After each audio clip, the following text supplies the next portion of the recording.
Hello friends, welcome to my YouTube channel Stephen Academy में आपका स्वागत है। और दोस्तों, आज हम आप लोगों के लिए वीडियो लेकर आए हैं बीएससी एग्रीकल्चर 5th सेमेस्टर वालों के लिए। जैसा कि मैं एक वीडियो पहले भी बना चुका हूं, अगर वो वीडियो आप लोगों ने नहीं देखा है तो इसका वीडियो वो देख लीजिए। सब्जेक्ट का नाम है agriculture marketing, trade and prices. उसी का एक चैप्टर मैं लेकर आया हूँ डिमांड मतलब मांग से आपके क्वेश्चन पूछे जाते हैं, जो कि पिछले ईयर्स पेपर्स जो मैंने क्वेश्चन सॉल्व करवाए थे, क्वेश्चन आप लोगों को कुछ बताए हुए थे, वो पेपर आप लोगों ने अगर नहीं देखे तो डिस्क्रिप्शन बॉक्स में लिंक दी गई है, आप लोग वहाँ से वो पेपर देख सकते हैं। और उसी के अनुसार मैंने कुछ क्वेश्चन आप लोगों के लिए बनाए हुए हैं और आप लोगों को उसी से रिलेटेड आप लोगों को क्वेश्चन दिखाने जा रहे हैं। तो क्वेश्चन देख लिए, क्वेश्चन भी आप लोगों को दिए गए हैं, ठीक है। क्वेश्चन नंबर 2 और इसी प्रकार ये देखिए क्वेश्चन नंबर 3 भी आप लोगों के लिए दिया गया है, ठीक है। तो इसी प्रकार मैंने कुछ क्वेश्चन आप लोगों के लिए नोट्स प्रोवाइड कराए हुए हैं, तो इस वीडियो को आप लोग देखते रहिए और अंत तक जरूर देखिए। वीडियो अच्छा लगे तो इसे लाइक करिए और अपने दोस्तों के साथ भी शेयर करते रहिए, ठीक है। चैनल पर नए हो तो सब्सक्राइब करिए।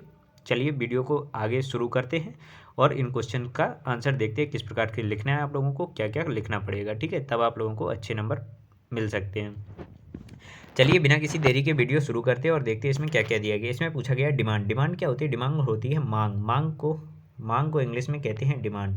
क्या होती है मांग आज चैप्टर पढ़ेंगे, जो कि एग्रीकल्चर मार्केटिंग या इकोनॉमी का जो कि मुख्य इंपॉर्टेंट चैप्टर कहा जाता है, ठीक है। मांग क्या होती है, मांग के बारे में चर्चा करते हैं। तो यहाँ पर डेफिनेशन लिखी हुई है, मांग को डेफिनेशन ऑफ डिमांड मतलब मांग की परिभाषा दी गई है। तो मांग क्या होता है। मांग किसी वस्तु की वह मात्रा है जो कोई व्यक्ति एक दी गई कीमत पर वस्तु लेने के लिए तैयार हो जाता है। मांग क्या होती है। मांग किसी वस्तु की वह मात्रा होती है जो कोई व्यक्ति एक दी गई कीमत पर वस्तु लेने के लिए तैयार हो जाता है, ठीक है। तो उसे क्या कहते हैं, मांग कहते हैं। अब मांग कितने प्रकार की होती है, तो टाइप्स ऑफ डिमांड मांग कितने प्रकार की होती है। मांग होती है हमारी 3 प्रकार की होती है। Price demand, income demand and cross demand होती है। क्रॉस डिमांड तो आप लोगों ने पढ़ाई होगा, आड़ी कीमत जिसे कहते हैं, ठीक है। तो ये 3 प्रकार की होती है। इस प्रकार देखते हैं और होती है, आप लोगों से क्वेश्चन और पूछा जाता है मांग तालिका क्या होता है। इसी प्रकार इसी में ही चर्चा कर लेते हैं। डिमांड टेबल, मांग तालिका के बारे में बात कर लेते हैं। तो मांग तालिका क्या होती है। तो मांग तालिका किसी बाजार में एक निश्चित समय पर दी हुई कीमतों पर वस्तु की जितनी मात्रा बेची जाती है। मतलब किसी बाजार में एक वस्तु एक निश्चित समय पर दी हुई कीमतों पर वस्तु की जितनी मात्रा बेची जाती है, यदि वस्तु की उस मात्रा को एक तालिका के रूप में लिखा जाए तो यह मांग तालिका कहलाती है, ठीक है। मतलब मांग तालिका कहलाती है। अगर उस कीमत और वस्तुओं को दोनों को तालिका के रूप में, टेबल के रूप में अगर बनाकर लिख दिया जाता है तो उसे मांग तालिका कहते हैं। साधारण सा है, ठीक है। मांग तालिका कितने प्रकार की होती है। मांग तालिका 2 प्रकार की होती है। कौन कौन सी होती है। एक व्यक्तिगत मांग तालिका और दूसरी होती है बाजार मांग तालिका, ठीक है। व्यक्तिगत मांग तालिका मतलब व्यक्तिगत मतलब प्राइवेट, मतलब जैसे कि आपने कुछ भी किया तो अपना पर्सनल किया, तो उस प्रकार से व्यक्तिगत मांग तालिका। एक बाजार मांग तालिका मतलब बाजार के अनुसार मांग क्या रही और क्या कैसा रहा, तो उसके अनुसार से एक तालिका बनाई जाती है, उसे बाजार मांग तालिका कहते हैं, ठीक है। अब व्यक्तिगत मांग तालिका होती है, उसे देख लेते हैं उसमें क्या होता है। तो व्यक्तिगत मांग तालिका जो होती है हमारी, व्यक्तिगत मांग तालिका जो होती है उसके बारे में चर्चा करते हैं। तो व्यक्तिगत मांग तालिका वह है जो एक व्यक्ति के संबंध में यह जानकारी देता है कि वह किसी समय विशेष में दी हुई उस वस्तु की कितनी मात्रा को क्रय कर रहा है। मतलब समझिए, व्यक्तिगत मांग तालिका वह होती है जो एक व्यक्ति के संबंध में, मतलब कोई व्यक्ति है उसके संबंध में यह जानकारी दे कि वह किसी समय विशेष में दी हुई वस्तु की कितनी मात्रा को बेच पा रहा है या खरीद पा रहा है, ठीक है। तो उसे कहते हैं व्यक्तिगत मांग तालिका। तालिका वन को देखने से स्पष्ट होता है कि वस्तु की कीमत बढ़ने पर उसकी मांग और कीमत घटने पर मांग बढ़ जाती है। मतलब ऐसा होता है, वस्तु की कीमत अगर घटती है तो उसकी मांग और कीमत घटने पर मांग बढ़ जाती है, ठीक है। आगे देखते हैं। आगे एक चीज़ और यहाँ पर दी गई हुई है, मांग वक्र क्या होता है। मांग वक्र के डिमांड कर्व, ये भी आप लोगों से पूछा जाता है कि मांग वक्र क्या होता है। मांग वक्र के बारे में चर्चा कीजिए, ठीक है। तो मांग वक्र के बारे में चर्चा कर लेते हैं। तो ये जो होता है डिमांड कर्व, जब मांग तालिका को रेखा चित्र के द्वारा प्रदर्शित करते हैं। अब जो आपकी मांग तालिका होती है, पहले तो आपको जैसे कोई आपने चीज़ बेची या खरीदी, उसको आपने तालिका के रूप में स्पष्ट किया तो उसे कहते हैं मांग तालिका कहते हैं। अब उस मांग तालिका को, जब मांग तालिका को रेखा चित्र द्वारा प्रदर्शित करते हैं तो उसे मांग वक्र कहा जाता है। कर्व के रूप में जैसे कि आपने देखा होगा तो उसे प्रदर्शित कर दिया जाता है, रेखा चित्र के रूप में बना दिया जाता है कि आपका जो लेवल होता है, ये कब गिरा कर्व, आपका वक्र कब गिरा कब उठा, तो ये आप लोगों ने देखा होगा, ठीक है। इसका एक चार्ट बनता है, जैसे कि शेयर मार्केट का चार्ट बनता है उसी प्रकार से ये चार्ट बनता है, ठीक है। अब इसमें देखिए, विभिन्न कीमतों पर किसी वस्तु की कितनी मात्रा क्रय की जाएगी, इस बात का पता मांग की सहायता से लगाया जाता है। यदि किसी वस्तु की कीमतों पर उसकी मांगी गई मात्रा के मध्य पाए जाने वाले संबंध को व्यक्त करता है, तो यह दो प्रकार की होती है।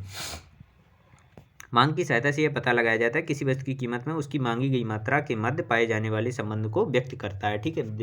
डिमांड कर्व का काम क्या होता है, किसी मतलब आपने कितनी मात्रा क्रय की, इस बात का पता चल जाता है मांग वक्र से। और जो वक्र होता है, मांग वक्र जो होती है दो प्रकार की होती है, व्यक्तिगत मांग वक्र और दूसरी बाजार मांग वक्र होती है, ठीक है। इसी प्रकार देखते हैं law of demand. Law of demand क्या होता है, मतलब मांग का नियम। ये क्वेश्चन अक्सर आप लोगों से पूछा जाता है और इम्पोर्टेंट भी होता है। जैसा कि अभी मैंने आप लोगों को पिछले क्वेश्चन दिखाया था कि ये क्वेश्चन किस प्रकार से आप लोगों से पूछा जा सकता है, तो क्वेश्चन भी हम आप लोगों को इसी प्रकार दिखाते रहेंगे। अगर आपने क्वेश्चंस वाले जो मैंने मॉडल पेपर आप लोगों को दिखाए हुए थे, अगर वो आप लोगों ने अभी तक नहीं देखे उनके वीडियो, तो मैं आपको डिस्क्रिप्शन में लिंक दे दूँगा, आप लोग वहाँ से वीडियो को देख सकते हैं, ठीक है। अब law of demand. Law of demand जो होता है ये क्या होता है, लॉ ऑफ डिमांड के बारे में चर्चा करते हैं। इसे कहते हैं हिंदी में मांग का नियम। क्या कहते हैं, मांग का नियम कहा जाता है, ठीक है। तो मांग का नियम क्या होता है, अकॉर्डिंग टू मार्शल, मतलब मार्शल जो एक वैज्ञानिक थे, उनके अनुसार उन्होंने क्या बताया है मांग के नियम को। उन्होंने बताया है कि किसी वस्तु की अधिक मात्रा की बिक्री के लिए उसकी कीमत में कमी होनी चाहिए। मतलब किसी वस्तु की अधिक मात्रा की बिक्री के लिए उसकी कीमत में कमी होनी चाहिए, ताकि उसके अधिक ग्राहक मिल सकें, और कीमत के गिरने से मांग बढ़ती है तथा कीमत के बढ़ने पर मांग घटती है। ये बात तो आप लोगों को भी पता होगा, जैसे कि आप लोग किसी वस्तु है, कोई वस्तु है, अगर उसकी कीमत गिरा दी जाए बाजार में, अगर सब्जी सस्ती होती है तो उसकी मांग बढ़ जाती है। अगर कीमत उसकी बढ़ जाती है, जैसे कि सब्जी महंगी हो गई, तो उसकी मांग घट जाती है। तो ये तो सभी को पता है। ये किसके अनुसार बताया गया है, ये मार्शल ने बताया हुआ है, मार्शल के अनुसार ये हो गया, ठीक है। यही मांग का नियम कहलाता है। आपको ये परिभाषा लिख देनी है अगर आपको पूछा जाए कि मांग का नियम क्या होता है, ठीक है। अब यहाँ पर दिया गया है मांग के नियम की क्रियाशीलता का मांग वक्र के बाएं से दाएं गिरने का कारण क्या होता है। जब मांग वक्र जो होता है वो बाएं से दाएं क्यों गिरता है, तो मांग का नियम कीमत एवं मांगी गई मात्रा में उल्टा संबंध होता है, जिसके कारण मांग वक्र दाएं से बाएं गिर जाता है, ठीक है। और भी इसके कई कारण हैं जो कि यहाँ पर दिए हुए हैं, जैसे कि हास्यमान त्रुटिगुण के नियम का लागू हो जाना, इस प्रकार से दाएं से बाएं गिर जाता है, बाएं से दाएं की ओर वक्र गिर जाता है। क्रय शक्ति में परिवर्तन होता है, मतलब कितनी खरीदी गई वस्तुओं में उसमें क्रेताओं की संख्या में परिवर्तन, जब क्रेता विक्रेता में इधर उधर होता है तो मांग जब कमी आ जाती है, तो इस प्रकार से उसका जो वक्र होता है वो दाएं से बाएं हो जाता है। अब आगे देखिए, मांग के नियम की मान्यताएं क्या क्या होती हैं। तो मांग के नियम की जो मान्यताएं होती हैं, उपभोक्ता की आय में परिवर्तन नहीं होना चाहिए, जो उपभोक्ता है उसकी आय में परिवर्तन नहीं होना चाहिए। सेकंड नंबर में क्या दिया गया है, उपभोक्ता की रुचि, आदत, पसंद आदि में कोई परिवर्तन नहीं होना चाहिए। जो आपका ग्राहक है उसकी आदत या पसंद आदि में कोई परिवर्तन नहीं होना चाहिए, तभी मांग बढ़ेगी, ठीक है। अगला है मुद्रा की मात्रा में परिवर्तन नहीं होना चाहिए। मुद्रा जितनी है, मतलब जो आपने पैसे मांगे हुए हैं वो भी उतने ही रहने चाहिए, उसमें भी कोई हेर फेर ज़्यादा कम ज़्यादा नहीं होने चाहिए, ठीक है। नंबर 4 में देखें, धन के वितरण में परिवर्तन नहीं होना चाहिए। धन जो बांटा जाता है उसके वितरण में कोई भी परिवर्तन नहीं होना चाहिए, तो आवश्यक रहेगा, ठीक है। वस्तु के किसी नए स्थानापन्न की खोज नहीं होनी चाहिए। वस्तु जो है वो वैसी ही रहनी चाहिए, नई जगह से उसकी खोज नहीं की जानी चाहिए। नंबर 6, स्थानापन्न वस्तु की कीमत में परिवर्तन नहीं होना चाहिए। ये सब चीज़ों का ध्यान रखना चाहिए आप लोगों को, ठीक है, जिससे कि मांग के नियम की ये मान्यताएं दी गई थी, ठीक है। आप लोगों को क्वेश्चन मैंने दिखा दिए थे किस प्रकार के क्वेश्चन आपसे पूछे जाएंगे, ठीक है।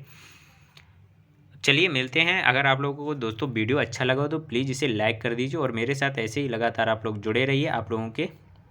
आप लोगों के लिए ऐसे ही मज़ेदार वीडियो आते रहेंगे और आप लोगों की तैयारी कराते रहेंगे, ठीक है। मिलते हैं आप लोगों को, चलिए नेक्स्ट वीडियो में नेक्स्ट टॉपिक के साथ। तब तक आप लोगों को धन्यवाद।